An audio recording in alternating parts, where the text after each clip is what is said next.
दोस्तों, क्या आपको पता है कि एशिया में पहले पाकिस्तान, अफगानिस्तान और चीन तक भारत का दबदबा महसूस किया जाता था।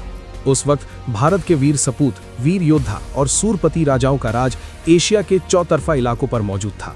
लेकिन धीरे धीरे इन स्थानों पर अंग्रेज और मुगलों का शासक ने भारत को टुकड़ों में विभाजित कर आज अफगानिस्तान, पाकिस्तान व चीन जैसे देशों का निर्माण कर दिया है। जैसा कि हम जानते हैं, ये सब देश पहले भारत का हिस्सा हुआ करते थे, लेकिन आज भारत की कूटनीति और रणनीति ने भारत को फिर से एकजुट करने की पूरी तैयारी कर ली है। और किस प्रकार से भारत ने चीन के नाक से अपने एक हिस्से को अपनाने की पूरी तैयारी कर ली है। तो क्या है पूरा मामला, जानेंगे आज हम इस वीडियो में। तो आज आप वीडियो के अंत तक जरूर बने रहें और हाँ, इसे लाइक करना बिल्कुल भी ना भूलें। दोस्तों, कभी तिब्बत को एशिया की छत कहा जाता था, यानी एक ऐसा देश जो शांति, अध्यात्म और धर्म का प्रतीक माना जाता था। लेकिन आज वही तिब्बत चीन के सबसे बड़े जुल्म का गवाह बना हुआ है। एक समय था जब तिब्बत भारत के सबसे करीबी और घनिष्ठ मित्रों में से एक हुआ करता था, लेकिन आज वही तिब्बत भारत से बहुत दूर है। लेकिन वो कहते हैं ना कि परिवर्तन ही प्रकृति का नियम है। तो ऐसे में सवाल उठता है कि क्या तिब्बत एक बार फिर आज़ाद होगा? क्या तिब्बत भारत में शामिल हो सकता है? और सबसे अहम सवाल ये कि तिब्बत अगर भारत में शामिल हुआ तो क्या होगा? आज की इस वीडियो में हम तिब्बत की उस सच्चाई को समझेंगे जिसे चीन ने दुनिया से दशकों से नजरअंदाज किया है। कैसे चीन ने इस पवित्र भूमि को अपने कब्जे में लिया, कैसे लाखों तिब्बती अपने ही देश में पराये बन गए, क्यों दलाई लामा भारत आए और आखिर तिब्बती लोग भारत को अपना सच्चा घर क्यों मानते हैं। ये सब जानने से पहले आप क्या चाहते हैं? क्या तिब्बत भारत का हिस्सा बनना चाहिए? अगर हाँ, तो कॉमेंट सेक्शन में जरूर बताएं। तिब्बत, जो कि कभी अपनी अलग पहचान वाला स्वतंत्र देश था, उसकी अपनी भाषा थी, अपनी संस्कृति थी और अपना झंडा भी। यहाँ का धर्म, यहाँ की परंपराएं और यहाँ के लोग पूरी दुनिया में शांति का प्रतीक माने जाते थे। लेकिन 1950 में चीन ने अचानक इस शांति को तोड़ दिया। चीन की पीपल्स लिबरेशन आर्मी ने तिब्बत की सीमा में घुसकर हमला कर दिया। कहते हैं उस वक्त तिब्बत के पास ना तो बड़ी सेना थी, ना आधुनिक हथियार। फिर भी तिब्बती सैनिकों ने हिम्मत नहीं हारी। उन्होंने अपने देश की मिट्टी की रक्षा के लिए जान तक दे दी। लेकिन चीन की ताकत बहुत ज्यादा थी और देखते ही देखते पूरा तिब्बत चीन के कब्जे में चला गया। चीन ने तिब्बत पर कब्जा तो कर लिया, लेकिन वहां के लोगों के दिल नहीं जीत पाया। तिब्बत के धर्मगुरु दलाई लामा ने चीन से बातचीत करने की कोशिश की, लेकिन जब हालात बद से बदतर हो गए और जब तिब्बत की गलियों में खून बहने लगा, तब उन्होंने अपने देश को छोड़ने का फैसला किया। 1959 में दलाई लामा अपने कुछ अनुयायियों के साथ तिब्बत से निकलकर भारत पहुंचे। जब वो भारत आए तो इसकी खबर चीन को नहीं लग पाई, क्योंकि अगर ये खबर उन्हें लग गई होती तो चीन दलाई लामा को भारत न आने देता और उन्हें बंधक बनाकर रखता। भारत ने न सिर्फ उन्हें शरण दी, बल्कि उन्हें सम्मान और सुरक्षा भी दी। आज भी दलाई लामा और हजारों तिब्बती शरणार्थी भारत के हिमाचल प्रदेश के धर्मशाला में रहते हैं। जबकि आज भी तिब्बत के अंदर लोग चीन के खिलाफ खड़े हैं, वो आज़ादी चाहते हैं। पिछले कुछ सालों में तिब्बत के अंदर हालात और भी खराब हो गए हैं। चीन की सरकार ने वहां धार्मिक स्वतंत्रता पर पूरी तरह से पाबंदी लगा दी है।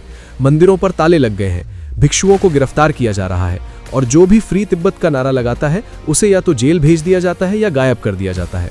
हाल ही में तिब्बत में बड़े पैमाने पर दंगे और विरोध प्रदर्शन हुए। चीन ने इन विरोधों को दबाने के लिए सेना उतार दी, इंटरनेट बंद कर दिया गया, विदेशी पत्रकारों को वहां जाने की अनुमति नहीं दी गई। लेकिन फिर भी तिब्बतियों की आवाज दुनिया तक पहुंच ही गई। ये सारी बातें दुनिया को चौंकाने वाली थी, क्योंकि इससे पहली बार दुनिया को पता चला कि बहुत से तिब्बती अब भारत को अपना असली रक्षक मानते हैं। भारत और तिब्बत का रिश्ता हजारों साल पुराना है। बौद्ध धर्म की जड़ें भारत में ही है और यही धर्म तिब्बत की आत्मा बन गया। तिब्बती भिक्षु आज भी संस्कृत में मंत्र पढ़ते हैं और भारत के बोध गया को अपनी सबसे पवित्र भूमि मानते हैं। तिब्बत के लोग मानते हैं कि उनका असली आध्यात्मिक घर भारत ही है। यही वजह है कि जब भी कोई तिब्बती भारत आता है तो वो कहता है, मैं अपने घर आया हूँ। भारत ने भी हमेशा तिब्बत के लोगों के साथ खड़ा होकर दिखाया है। दलाई लामा को भारत में नागरिकों जैसा सम्मान मिला है। धर्मशाला में सेंट्रल तिब्बतन एडमिनिस्ट्रेशन नाम की एक निर्वासित सरकार चलती है, जो तिब्बत की आज़ादी की आवाज़ दुनिया तक पहुंचाती है। लेकिन चीन को ये बात कभी रास नहीं आई। वो हर अंतर्राष्ट्रीय मंच पर भारत पर दबाव डालता है कि दलाई लामा को चुप कराओ, लेकिन भारत हमेशा अपने सिद्धांतों पर अडिग रहा। आज चीन तिब्बत में जो कर रहा है वो इंसानियत के खिलाफ है। वहाँ के बच्चों को चीन के स्कूलों में जबरदस्ती भेजा जा रहा है ताकि उन्हें अपनी संस्कृति से काटा जा सके। वहाँ के मठों को तोड़ा जा रहा है, धार्मिक प्रतीकों को हटाया जा रहा है। चीन चाहता है कि आने वाली पीढ़ियां अपनी पहचान भूल जाएं, लेकिन तिब्बती लोग हार मानने को तैयार नहीं है। बहुत से तिब्बती आज भी भारत के झंडे को देखकर भावुक हो जाते हैं। वो कहते हैं, अगर कोई देश हमें दोबारा हमारी पहचान दिला सकता है तो वो भारत है। आज भी भारत चीन सीमा पर जो तनाव का माहौल है, उसके पीछे सिर्फ जमीन का झगड़ा नहीं, बल्कि तिब्बत का सवाल भी छिपा है।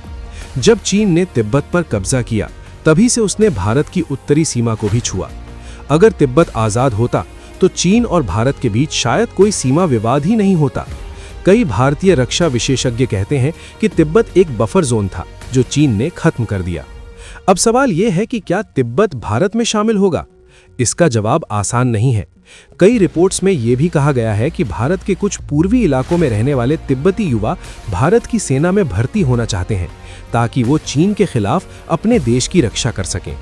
और सोचिए, ये कितना बड़ा भावनात्मक पल होता है जब कोई शरणार्थी देश के लिए लड़ने की बात करता है जिसने उसे शरण दी। जब भी चीन में कुछ गड़बड़ होती है, चाहे वो आंतरिक विरोध हो या आर्थिक संकट, उस समय सबसे पहले तिब्बत के लोग सड़कों पर उतरते हैं। वो कहते हैं, हम चीन के नहीं हैं। तिब्बत के अंदर अभी भी कई गांव ऐसे हैं जहां लोग भारत के प्रधानमंत्री की तस्वीरें लगाते हैं और दलाई लामा की तस्वीर को राष्ट्रीय प्रतीक की तरह पूजते हैं। अगर आने वाले समय में चीन कमजोर होता है तो तिब्बत की आज़ादी की मांग फिर उठेगी और तब शायद दुनिया को ये देखना पड़ेगा कि तिब्बत किसके साथ खड़ा होना चाहता है। भारत के लिए भी तिब्बत सिर्फ एक पड़ोसी इलाका नहीं है, बल्कि एक आध्यात्मिक साझेदारी है। जिस दिन तिब्बत आज़ाद होगा उस दिन भारत और तिब्बत दोनों की आत्मा को शांति मिलेगी, क्योंकि दोनों देशों की संस्कृति एक ही जड़ों से पली है। तिब्बत के हालात आज जितने गंभीर हैं उतने कभी नहीं थे। चीन ने हाल ही में वहां नए री एजुकेशन कैंप्स बनाए हैं जहां लोगों को चीन के झंडे के आगे झुकने के लिए मजबूर किया जा रहा है। जो लोग मना करते हैं उन्हें यातनाएं दी जाती हैं। कई तिब्बती युवाओं ने अपनी जान देकर विरोध किया है। उन्होंने सड़कों पर भारत माता की जय और फ्री तिब्बत के नारे लगाए और फिर खुद को आग लगा ली। ऐसे दृश्य दुनिया को झकझोर देते हैं। कई तिब्बती नेताओं का कहना है कि अब समय आ गया है कि भारत खुलकर तिब्बत की आज़ादी का समर्थन करे, क्योंकि तिब्बत सिर्फ एक राजनीतिक मामला नहीं बल्कि मानवता की लड़ाई है। भारत ने हमेशा वसुधैव कुटुंबकम यानी सारी दुनिया एक परिवार है का संदेश दिया है और तिब्बत इस परिवार का हिस्सा है। दोस्तों, इतिहास ने हमें यह सिखाया है कि कोई भी ताकत, चाहे वो कितनी भी बड़ी क्यों ना हो, हमेशा नहीं टिकती। मुगल भागे, ब्रिटिश साम्राज्य गया, सोवियत यूनियन टूटा और एक दिन चीन का तिब्बत पर कब्जा भी खत्म होगा। जब वो दिन आएगा तो तिब्बती लोग फिर से आज़ाद सांस लेंगे और शायद तब वो कहेंगे, हम अपने असली घर लौट आए हैं। ये संघर्ष जमीन का नहीं, ज़मीर का है, और ज़मीर जब जागता है तो इतिहास बदल जाता है। आज दुनिया धीरे धीरे तिब्बत की सच्चाई को समझने लगी है। अमेरिका और यूरोप में भी फ्री तिब्बत आंदोलन फिर से सक्रिय हो रहे हैं। भारत के कई युवा भी सोशल मीडिया पर तिब्बत के समर्थन में आवाज़ उठा रहे हैं, क्योंकि अब ये सिर्फ तिब्बत की लड़ाई नहीं बल्कि इंसानियत की लड़ाई बन चुकी है। आने वाले वक्त में चाहे तिब्बत राजनीतिक रूप से भारत का हिस्सा बने या नहीं, लेकिन भावनात्मक रूप से वो हमेशा भारत का हिस्सा रहेगा। वैसे आज से पहले आपको तिब्बत का ये सच पता था या नहीं, कमेंट सेक्शन में ज़रूर बताएं। वीडियो पसंद आई हो तो वीडियो को लाइक करें और ऐसे ही और वीडियोस के लिए इस चैनल को सब्सक्राइब करके बेल आइकन को भी ऑन कर लें। जय हिंद, जय भारत।